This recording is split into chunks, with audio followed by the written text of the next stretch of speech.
Telegram 360 a présenté Info 360. Info 360, et on condense l'actualité journée en 360 secondes.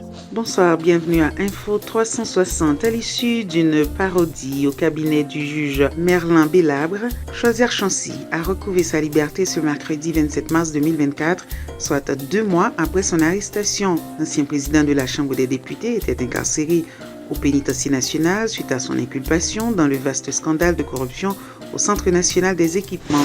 Le juge Al Duniel, dimanche, en charge de l'enquête sur ce dossier, a intégré en plus de Chozière Chancy d'autres anciens dignitaires de l'État, dont des anciens ministres et directeurs généraux, dans cette affaire sur la base d'un rapport élaboré par l'unité de lutte contre la corruption. La vague d'évacuation des ressortissants étrangers se poursuit en divers points du territoire à cause de la détérioration du climat sécuritaire dans le pays. Depuis le 17 mars 2024, pas moins de 340 citoyens américains ont été transportés d'urgence en République dominicaine à bord d'hélicoptères vers l'aéroport Las Américas avant de se rendre aux États-Unis. De notre côté, près de 250 personnes de nationalité française et d'autres pays européens ainsi que d'autres régions du monde ont pu être évacuées notamment à partir de la ville d'Écailles. De plus en plus de voix s'élèvent pour réclamer désormais la nomination d'un juge de la Cour de cassation comme président provisoire de la République face à l'impasse constatée dans la mise en place du Conseil présidentiel de 7 membres. Un regroupement de partis et organisations de la société civile appelle à un sursaut pour débloquer la situation en passant par la plus haute instance judiciaire du pays. Dans un esprit de dépassement privilégiant les intérêts supérieurs de la nation,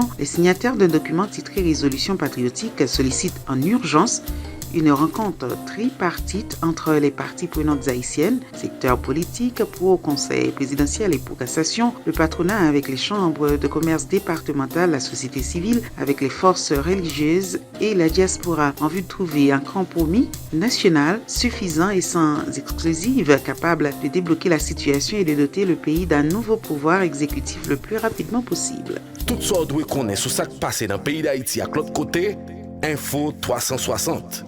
Dans la même veine, le regroupement de citoyens engagés dénonce les calculs mesquins partisans qui freinent la mise en place du Conseil présidentiel de transition. Dans une note en date du 26 mars 2024 rapportant la signature de Maître Camille Leblanc, le REC lance un ultimatum de 24 heures aux membres désignés du Conseil présidentiel pour qu'ils trouvent la formule adéquate en vue de structurer l'institution afin d'engager la course vers le redressement. Dans le cas contraire, la CARICOM doit tirer les conclusions qui s'imposent en mai et mettre fin à sa mission de bon office en recourant à la Cour de cassation conformément à l'esprit de la Constitution haïtienne de 1987 recommande cette structure. Le regroupement sociopolitique et personnalités réunis au sein de la proposition citoyenne de sortie de crise entend dénoncer toute solution écartant les intérêts légitimes d'Haïti. Cette structure croit opportun de tenir compte de la dimension de l'impasse actuelle afin que des solutions appropriées soient adoptées. La PCSC, qui a soumis un document à la CARICOM, dit ne pas vouloir négocier les intérêts suprêmes du pays pour des miettes d'un pouvoir illusoire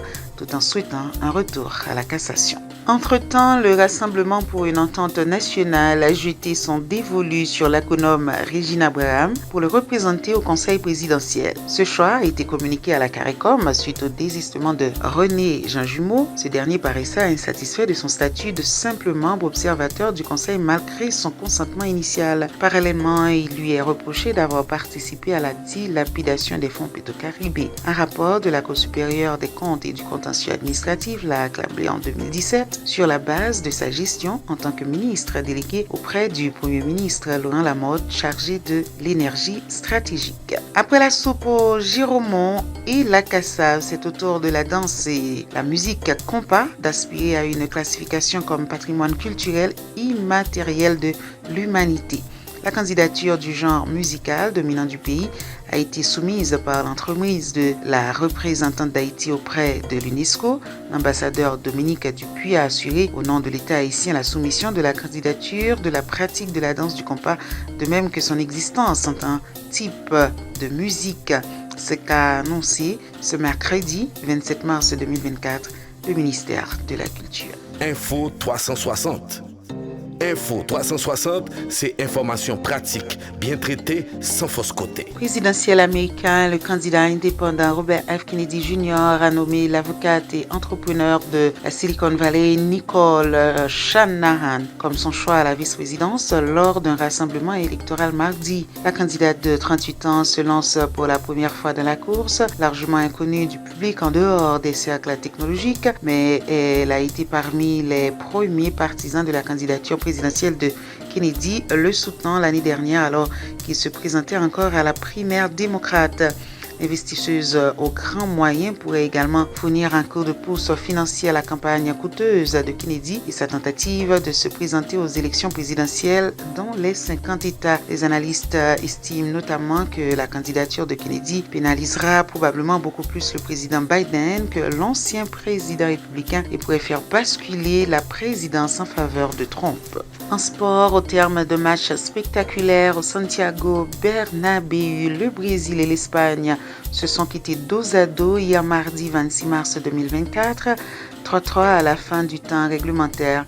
Les Auriverdes ont pu revenir 2 fois au score après avoir été menés à chaque fois dans un stade électrique conquis à la cause de la Roya. Le jeune Hendrick, entré en début de seconde période à la place d'un Rafinha peu convaincant dans les derniers mètres du terrain, a réussi à marquer son premier but dans sa future maison et du coup son deuxième pour autant de sélection. La rencontre avait de tout pour être assimilée à un match de compétition en dépit de sa teneur amicale. Beaucoup d'engagement et d'émotion des deux côtés, des décisions arbitrales controversées surtout en faveur des Européens, tout laissait croire à des enjeux dépassant l'esprit de la confrontation. Et de son côté, la sélection française de football s'est rachetée devant son public en s'imposant 3-2 face au Chili. Après la déconvenue contre l'Allemagne samedi dernier, les hommes de Didier Deschamps ont réagi sans forcément briller dans leur dernier match amical avant de se tourner vers l'Europe 2024. Les Bleus ont démarré la rencontre en demi-teinte en encaissant très tôt dans la rencontre dans ce qui est considéré comme un match quelconque à l'image d'un Kylian Mbappé sifflé par la plupart des spectateurs du stade Vélodrome de Marseille. Merci de votre fidélité à Info 360. Bonne soirée à tous.